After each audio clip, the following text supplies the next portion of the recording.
Bismillahirrahmanirrahim. Assalamualaikum warahmatullahi wabarakatuh. Perkenalkan, dengan saya Lukman Permana Sidik. Saya dari kelas PAI reguler semester 5A, yang mana saya di sini akan memenuhi persyaratan tugas UAS dengan mata kuliah Masail Fikih, yang mana tugas tersebut saya akan menjelaskan, memaparkan tentang pernikahan beda agama. Yang mana saya di sini akan menjelaskan beberapa pertentangan tentang pernikahan beda agama. Oke, lanjut saja ke poin pertama, yaitu pengertian pernikahan. Pengertian pernikahan: menikah menurut KBBI memiliki arti ikhtisan akad yang dilakukan sesuai dengan ketentuan hukum dan ajaran agama. Menurut Sayuti Talib, dalam hukum perkawinan Islam di Indonesia pada tahun 2021, pernikahan atau perkawinan adalah suatu perjanjian yang suci dan kuat, kokoh untuk kehidupan bersama secara sah antara seorang laki-laki dengan seorang perempuan, guna membentuk keluarga yang kekal, santun, menyantuni, mengkasih dan mengasihi, tentram dan bahagia.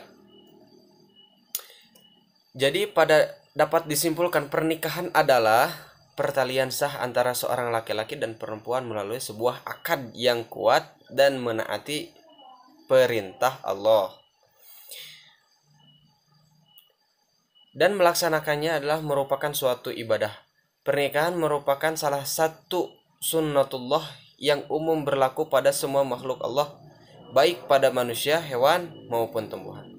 Seperti firman Allah dalam surah Yasin ayat 36,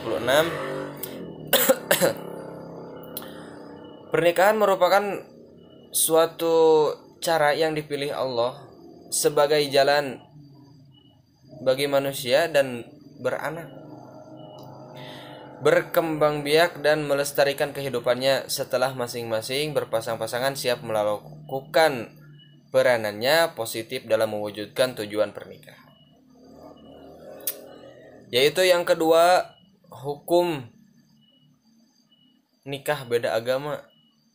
Di Indonesia secara yuridis formal, perkawinan diatur dalam Undang-Undang Nomor 1 Tahun 1974 tentang perkawinan dan Instruksi Presiden Republik Indonesia Nomor 1 Tahun 1991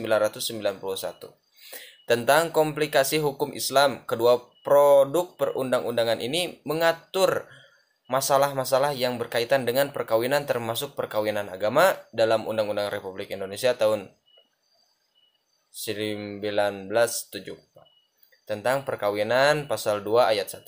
Sebuah perkawinan adalah sah apabila dilakukan menurut hukum masing-masing agamanya dan kepercayaannya itu.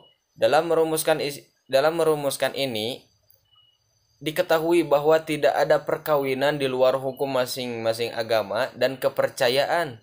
Ketentuan pasal ini menunjukkan ditanyakannya sah ditetapkan berdasarkan hukum agama yang pelukannya beragama yang sama. Majelis Ulama Indonesia mengeluarkan fatwanya tentang hukum larangan pernikahan berbeda agama.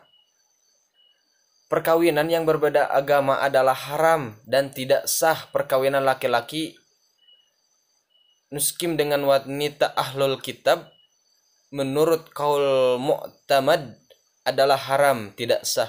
Jadi dapat disimpulkan, pernikahan berbeda agama antara wanita muslimah dengan laki-laki non muslim tidak sah menurut kesepakatan para ulama salaf maupun khalaf. Lanjut, poin selanjutnya, jenis-jenis nikah berbeda agama. Yang pertama, pernikahan laki-laki muslim dengan perempuan musyrik. Dalam Quran surah Al-Baqarah ayat 221, Allah Subhanahu wa taala melarang keras pernikahan laki-laki muslim dengan perempuan musyrik. Sesungguh demikian para ulama tidak satu pendapat dengan hukum perkawinan jenis ini, lantaran adanya silang pendapat tentang yang dimaksud dengan perempuan musyrik pada ayat ini. Imam Ibnu Jarir At-Tabari misalnya mengatakan bahwa perempuan musyrik yang dilarang dinikahi banyak perempuan musyrik yang bangsa Arab saja, karena tidak mengenal kitab suci dan merupakan menyembah berhala. Dengan demikian, menurutnya perempuan musyrik dari bangsa non-Arab yang memiliki kitab suci atau semacam kitab suci seperti bangsa-bangsa India, Cina, atau Jepang boleh dinikahin oleh laki-laki muslim. Tetapi mayoritas ulama termasuk imam-imam mazhab 4 rahimahumullah berpendapat bahwa perempuan musyrik apapun agamanya, kepercayaannya, dan rasnya haram dinikahi oleh laki-laki muslim. Bahkan menurut Abdullah ibnu Umar radhiyallahu anhu, dari kalangan sahabat Rasulullah Shallallahu Alaihi Wasallam, perempuan kitabiah pun diharamkan dinikahi. Pendapat ini dapat didasarkan pada keumuman larangan pada Quran surah Al-Baqarah ayat 221 dan pada surah Al-Mu'tahanah ayat 10. Dan janganlah kalian mempertahankan tali perkawinan perempuan-perempuan kafir. Kemudian ayat ini ditegaskan dengan melarang pernikahan muslim dengan perempuan musyrik. Lalu yang kedua, pernikahan laki-laki muslim dengan perempuan kitabiah.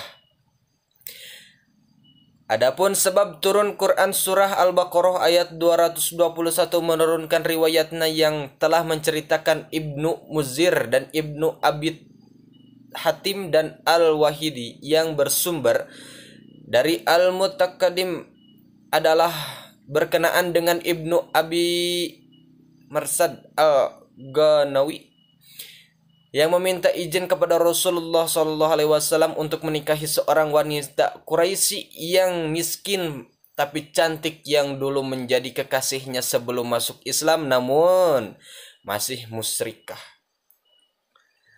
Sedangkan Ibnu Abi Marsad adalah seorang muslim. Rasulullah SAW meralang sahabatnya untuk menikahi. Lalu Allah menurunkan ayat ini. Tafsir Al-Baghawi Ibnu Katsir mengulas tafsir ayat ini di atas bahwa Allah Subhanahu wa taala mengharamkan bagi mukmin menikah dengan orang musyrik yang menyembah berhala. Lalu ayat ini menggeneralisir hukum haramnya menetapkan dengan orang musyrik dan kitabiah, Yahudi dan Nasrani, Satwaniyah, penyebabkan berhala. Lalu Al-Nawawi menjelaskan bahwa menurut Imam Syafi'i, laki-laki muslim boleh menikah wanita kitabiah tersebut apabila mereka beragama menurut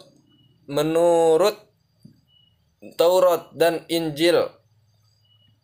Sebelum diturunkannya Quran, ada mereka tetap beragama menurut kitab suci. Sementara menurut 3 madhab lainnya, Hanafi, Maliki, dan Hambali, bahwa laki-laki boleh menikahi wanita kitabiah bersifat mutlak meski agama ahli kitab tersebut telah disah atau diubah. Sahabat Abdullah bin Umar dan kebagian sahabat lainnya menyatakan bahwa haram dan tidak sah menikah dengan ahli kitab karena mereka tidak mengubahnya dan menyatakannya bahwa Allah Subhanahu wa taala adalah yang ketiga dari Tuhan.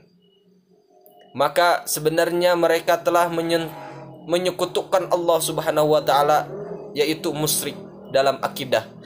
Mereka mewakilkan kepada makna yang lebih dekat, ialah boleh menikah dengan ahli kitab di zaman turunnya ayat ini sebelum banyak perempuan muslimah sehingga diberi dispensasi oleh Allah Subhanahu wa taala. Dengan zaman sekarang sudah banyak perempuan. Lalu poin terakhir, pernikahan antara perempuan muslimah dengan laki-laki non-muslim. Terjadi ijma pada kalangan ulama fikih bahwa pernikahan dengan kategori ini hukumnya haram. Baik laki-laki non-muslim itu tergolong kitabi atau tidak. Dalilnya adalah Quran Surah Mu'tamah ayat 10. Pendapat ulama tentang pernikahan berbeda agama. Masalah pernikahan berbeda agama telah diperhatikan serius. Makna daripada para ulama di tanah air, Majelis Ulama Indonesia dalam Musyawarah Nasional 2 pada tahun 1980 telah menetapkan fatwanya dengan memperhatikan beda agama. Majelis Ulama Indonesia menetapkan kedua keputusan terkait pernikahan berbeda agama ini. Pertama, para ulama memutuskan bahwa pernikahan wanita muslim dengan laki-laki non-muslim hukumnya haram. Kedua, seorang laki-laki muslim dilarang mengawini perempuan bukan muslim. Perkawinan antara laki-laki muslim dengan ahlul kitab memang tidak dapat beberapa perbedaan. Tidak ada pendapat setelah mempertimbangkan bahwa mafsadatnya lebih besar daripada maslahatnya.